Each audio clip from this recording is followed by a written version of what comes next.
அந்த ஆசிரியர் மிதுன் சக்கரவர்த்தியை தூக்கில் இட வேண்டும்.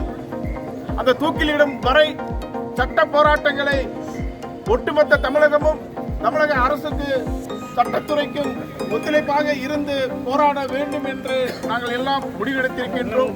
நாங்கள் சார்ந்திருக்கக்கூடிய தேசிய செட்டியார்கள் பேரவையின் வழக்கறிஞர் பிரிவானது தமிழக அரசுடன் சேர்ந்து பாதிக்கப்பட்ட இந்த பெற்றோர்களுடன் சார்பாக எங்களுடைய வழக்கறிஞர்களுடன் சேர்ந்து அந்த ஆசிரியரை தூக்கிலிடும் வரை நாங்கள் எங்களுடைய போராட்டத்தை நடத்தி கொண்டு இருப்போம் என்பதை இந்த பத்திரிகையாளர் சந்திப்பு வாயிலாக தெரிவித்துக் கொள்கின்றோம்.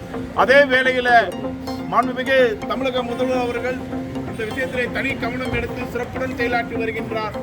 கூடிய விரைவில் இந்த குடும்பத்தார்களில் ஒருவருக்கு அரசு வேலையும் நிவாரண நிதியும் அவருடைய சகோதரியினுடைய முழு கல்வி செலவையும் தமிழக அரசு ஏற்றுக்கொள்ள வேண்டும் என்று இந்த வேளையிலே நாங்கள் சார்ந்திருக்கக்கூடிய தேசிய செட்டியார்கள் பேரவையின் சார்பாக கேட்டுக்கொள்கின்றோம்.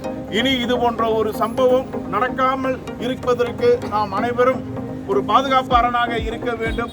அதே போல பள்ளி இந்த நேரத்தில் நான் கேட்டுக்கொள்வதெல்லாம் பள்ளி மாணவிகள் இது போன்ற ஒரு பாலியல் ஒரு தொல்லைக்கோ ஒரு சீண்டலுக்கோ நீங்கள் ஆளானால் உடனடியாக பெற்றோரிடமும் நீங்கள் சார்ந்திருக்கக்கூடிய சமுதாய அமைப்பிடமும் பொதுமக்களிடமும் நீங்கள் உடனடியாக கூற வேண்டும். இன்று அரசும் காவல்துறையும் வலிமையுடன் இரும்பு கரம் கொண்டு இந்த பாலியல் சீண்டலை ஒடுக்கக்கூடிய விதத்திலே செயலாற்றிக் கொண்டு இருக்கிறார்கள் என்பதை மனதில் நிலைநிறுத்திக் கொண்டு பெண்களை பாதுகாப்பதில் தமிழக அரசும் அதேபோல் எங்களை போன்ற தேசிய செட்டியார்கள் பேரவையை போன்ற அமைப்புகளும் முழு மூச்சாக செயல்படுகிறது என்பதை இந்த நேரத்தில் தெரிவித்துக் கொள்கின்றோம்.